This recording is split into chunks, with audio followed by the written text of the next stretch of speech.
Welcome to 7 news Telugu. బులెటిన్ల ముందుగా headlines. అమరావతిలో వెంకటేశ్వర స్వామి ఆలయ విస్తరణకు శంకుస్థాపన చేసిన సీఎం చంద్రబాబు.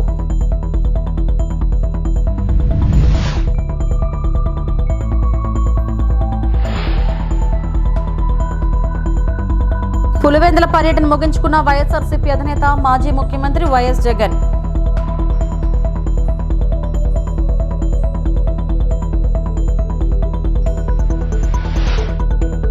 కల్తీ నెయ్యి కేసుపై వైవి సుబ్బారెడ్డి వివరణ.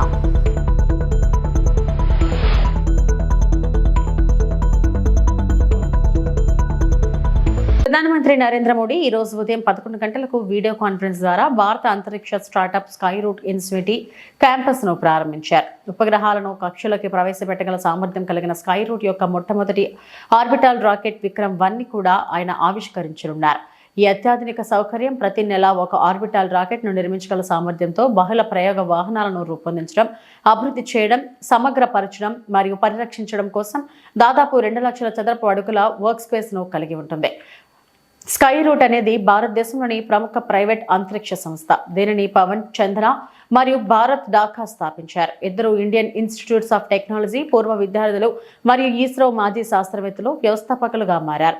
నవంబర్ 2022లో స్కై రూట్ తన sub orbital rocket Vikram S ను ప్రయోగించింది. అంతరిక్షంలోకి రాకెట్ ను ప్రయోగించిన మొదటి భారతీయ ప్రైవేట్ కంపెనీగా అవతరించింది. ప్రైవేట్ అంతరిక్ష సంస్థల వేగవంతమైన పెరుగుదల గత కొన్ని సంవత్సరాలుగా ప్రభుత్వం చేపట్టిన పరివర్తనాత్మక సంస్కరణల విజయానికి నిదర్శనం. ఇది నమ్మకంగా మరియు సామర్థ్యం గల ప్రపంచ అంతరిక్ష శక్తిగా భారతదేశం యొక్క నాయకత్వాన్ని బలోపేతం చేస్తుంది. स्पेस सेक्टर में एक अभूतपूर्व अवसर का साक्षी बन रहा है. आज भारत के स्पेस इकोसिस्टम में प्राइवेट सेक्टर बड़ी उड़ान भर रहा है. स्काई रूट का इन्फिनिटी कैंपस भारत की नई सोच, इनोवेशन और सबसे बड़ी बात यूथ पावर का प्रतिबिंब है. हमारी युवा शक्ति की इनोवेशन, रिस्क टेकिंग एबिलिटी और एंटरप्रेन्योरशिप आज नई बुलंदी छू रही है. और आज ये कार्यक्रम इस बात का प्रतिबिंब है कि आने वाले समय में Bharat global satellite launch ecosystem में एक लीडर बनकर उभरेगा. मैं पवन कुमार चंद्रा और नागा भर ढाका को बहुत बहुत शुभकामनाएं देता हूं. దేవతల రాజధాని ఎలా ఉంటుందో అదే నమూనాతో ఏపీ రాజధాని అమరావతి ఉంటుందని సీఎం చంద్రబాబు అన్నారు. రాజధాని కోసం రైతులు 33,000 ఎకరాలు స్వచ్ఛందంగా ఇచ్చారని, పవిత్ర కార్యక్రమానికి రైతులు సహకరించారని అభినందించారు. అమరావతిలోని వెంకటపాలెంలో వెంకటేశ్వర స్వామి ఆలయ విస్తరణకు సీఎం చంద్రబాబు గురువారం భూమి పూజ చేశారు. 260 కోట్లతో 2 దశల్లో పనులు చేపట్టనున్నారు. ఆలయ ప్రకారం మహారాజా గోపురం, ఆంజనేయ స్వామి ఆలయాలు నిర్మించనున్నారు. మాడ వీధులు, అన్నదాన కాంప్లెక్స్ నిర్మాణాలకు సీఎం శంకుస్థాపన చేశారు. ఈ రోజు మనందరం ఒకసారి ఆలోచిస్తే ఒక పవిత్రమైన దేవాలయం వెంకటేశ్వర స్వామి దేవాలయాన్ని మనం ఇక్కడ నిర్మాణం చేసుకోవాలని ఒక సంకల్పాన్ని చేశాం. కలియుగ దైవం అమరావతి, దేవతల రాజధాని అమరావతి అయితే మన రాజధాని అమరావతి. అంటే ఈ రెండు కూడా ఏ విధంగా సింక్రనైజ్ అయ్యాయని ఆలోచిస్తే, ఇంకొక పక్కన మన రాష్ట్రంలో కలియుగ దేవుడు వెంకటేశ్వర స్వామి ఇక్కడ ఈ యుగంలో అవతరించారు. ఇది ఒక ఆలోచన. ఈరోజు మీరు చూస్తే 2019లో ఆలయాన్ని నిర్మించాలని ఒక సంకల్పం చేసి పేరు పెట్టినప్పుడే వెంకటేశ్వర స్వామి కూడా నాకు ఆ సంకల్పాన్ని ఇచ్చాడు, అమరావతి పేరు పెట్టాలని. అందుకే పేరు పెట్టాం. అదే సమయంలో నేను ఒకటే ఆలోచించాను, ఈ సందర్భంగా ఒక్కసారి ఈ ప్రాంత రైతుల్ని పూర్తిగా మనస్ఫూర్తిగా మరొక్కసారి ఈ సన్నిధిలో వారందరికీ ధన్యవాదాలు, కృతజ్ఞతలు, అభినందనలు తెలియజేస్తున్నాను. ఎప్పుడైనా ఒక పవిత్రమైన కార్యక్రమాన్ని సంకల్పిస్తే ఆ పవిత్రమైన సంకల్పానికి కూడా ప్రజలు సహకరించాలి. ఇక్కడుండే రైతాంగం సహకరించి 29,000 మంది రైతులు 33,000 ఎకరాల భూమి స్వచ్ఛందంగా, మీరిప్పుడు డబ్బులు లేవు కాబట్టి ఒక కొత్త విధానం ల్యాండ్ పోలింగ్లో మేమిస్తామని చెప్పిన రైతాంగాన్ని మరొక్కసారి అభినందిస్తున్నా, ధన్యవాదాలు తెలియజేస్తున్నా. దానిపైనే ఆ సంకల్పం కూడా మీ అందరిలో వెంకటేశ్వర స్వామి కల్పించాడని నేను మనస్ఫూర్తిగా నమ్ముతున్నాను. 25 ఎకరాల భూమి, పవిత్రమైన ప్రదేశం, కృష్ణా నది ఒడ్డున వెంకటేశ్వర స్వామి దేవాలయం. ఇది ఒకసారి గుర్తు చేసుకుంటే అదే మనకు ఒక శక్తినిస్తుంది. అందుకే ఈ అమరావతిని కూడా ఒక్కసారి నేను గుర్తు చేస్తున్నాను. ఇది ఏమాత్రం మీకెవ్వరికి కూడా అనుమానం అవసరం లేదు. దేవతల రాజధాని అమరావతి ఏ విధంగా ఉంటుందో ఆ నమూనాగా మన అమరావతి ఉండాలని వెంకటేశ్వర స్వామి. వైఎస్ఆర్సీపీ అధినేత మాజీ ముఖ్యమంత్రి శ్రీ వైఎస్ జగన్ పులివెందుల పర్యటన ముగిసింది. 3 రోజుల పాటు సొంత నియోజకవర్గంలో ప్రసాద్ దర్బార్ నిర్వహించడంతో పాటు పలు కార్యక్రమాల్లో పాల్గొన్నారు. 3 రోజుల పాటు వైఎస్ఆర్ జిల్లాతో పాటు ఇతర జిల్లాల నుంచి వచ్చిన పార్టీ నాయకులు, శ్రేణులను కలిశారు. కార్యకర్తలు, అభిమానులను కలవడంతో పాటు వాళ్ళ నుంచి విజ్ఞప్తులను స్వీకరించారు. అందరూ ధైర్యంగా ముందుకెళ్లాలని సూచించారు. పార్టీ నాయకులు, కేడర్ ఎవరూ అధైర్యపడవద్దని, రాబోయే రోజులు మనమేనని అందరూ ఉత్సాహంగా పనిచేయాలని సూచించారు. ఈ 3 రోజులు పులివెందుల నియోజకవర్గంలో ఎక్కడికి వెళ్లినా పార్టీ కార్యకర్తలు, అభిమానులు ఘనంగా స్వాగతం పలికారు. వైఎస్ జగన్ ను కలిసేందుకు కార్యకర్తలు, ప్రజలు క్యాంప్ కార్యాలయానికి క్యూ కట్టారు. 3వ రోజు బయలుదేరే ముందు కూడా తన కోసం వచ్చిన ప్రతి ఒక్కరిని ఆప్యాయంగా పలకరించారు.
తిరుమల లడ్డూ వివాదంలో ప్రస్తుత ప్రభుత్వం నా మీద విష ప్రచారం చేస్తోందని వైసీపీ రాజ్యసభ సభ్యులు వైవి సుబ్బారెడ్డి అన్నారు.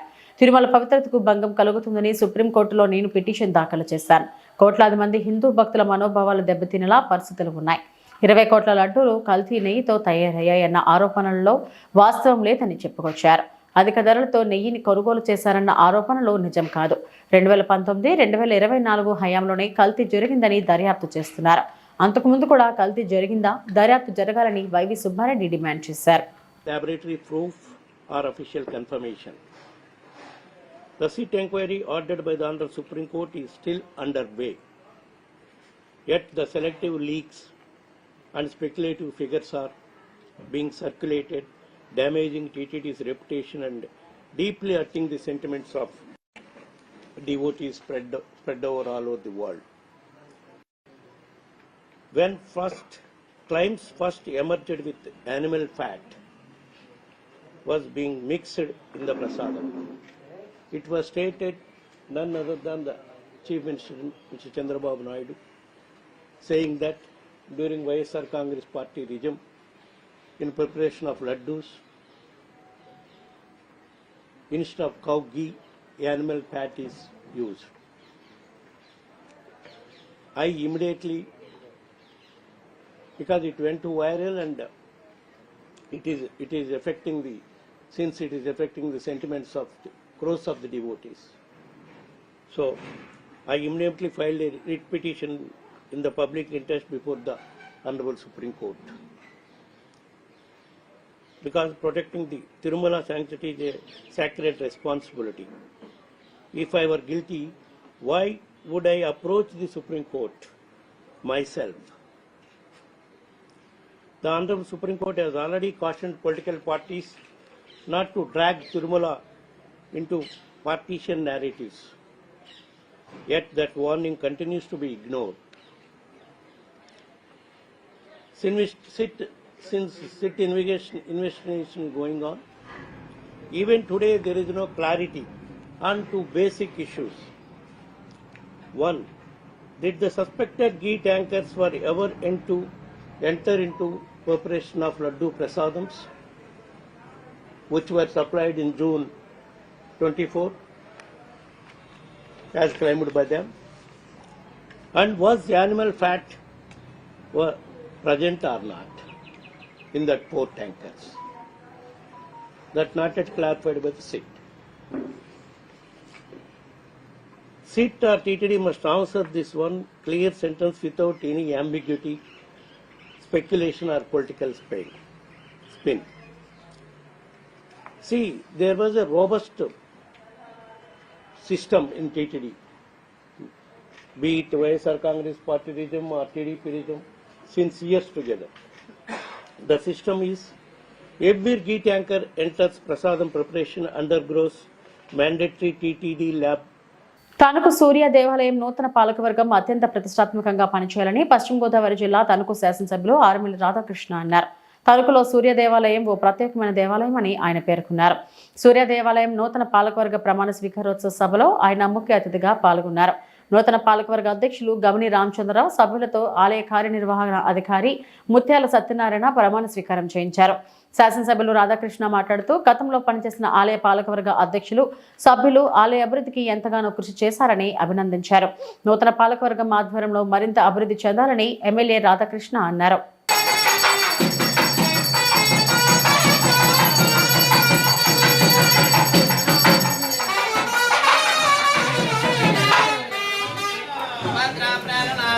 జగన్నాథాయ నమః ఆనంద కర్పూర దివ్య నీరాజనందన శ్రేయామి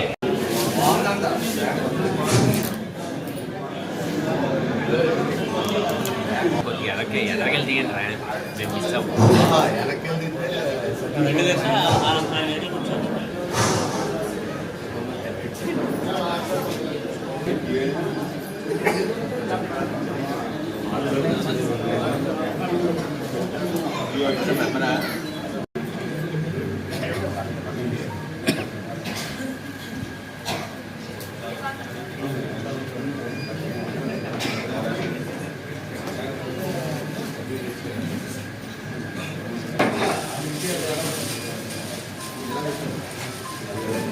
దండ తీసుకోండి. అలాగే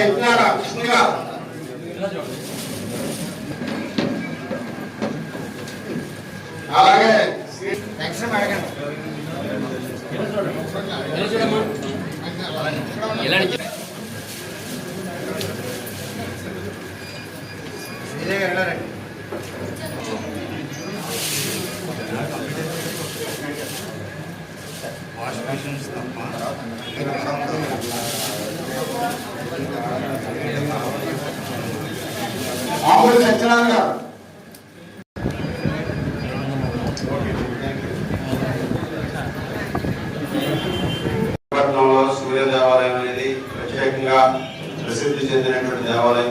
అప్పటి నుంచి కూడా ఎంతో మంది దాతలు, స్వచ్ఛంద సంస్థలు ఈ దేవాలయాన్ని అన్ని విధాలుగాను కూడా అభివృద్ధి చేస్తూ ఇటువంటి ప్రత్యేకమైనటువంటి కార్యక్రమాల్ని ఎప్పటికప్పుడు నిర్వహిస్తూ దీన్ని తణుకు పట్టణంలోనే కాకుండా తణుకు పరిసర ప్రాంతంలో ఉన్నటువంటి ప్రతి కుటుంబానికి కూడా ఒక ఆధ్యాత్మికమైనటువంటి అనుబంధాన్ని ఏర్పరచుకోవడం జరిగింది.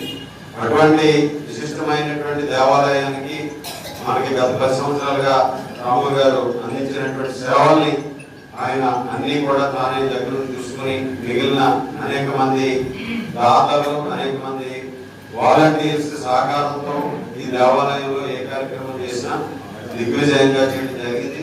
వారి టీం అంతా కూడా ఈ దేవాలయ అభివృద్ధి ముందుకు తీసుకెళ్లి మన తణుకు పట్టణ ప్రజలే కాకుండా తణుకు పరిసర ప్రాంతాల్లో కూడా ఈ దేవాలయం ఒక విశిష్టమైనటువంటి దేవాలయంగా మరింత ఉన్నతికి తీసుకెళ్లే విధంగా కృషి చేస్తారని నేను భావిస్తున్నాను. ఇవి ఇప్పటివరకు నా బులెటిన్ అప్డేట్స్. నమస్తే.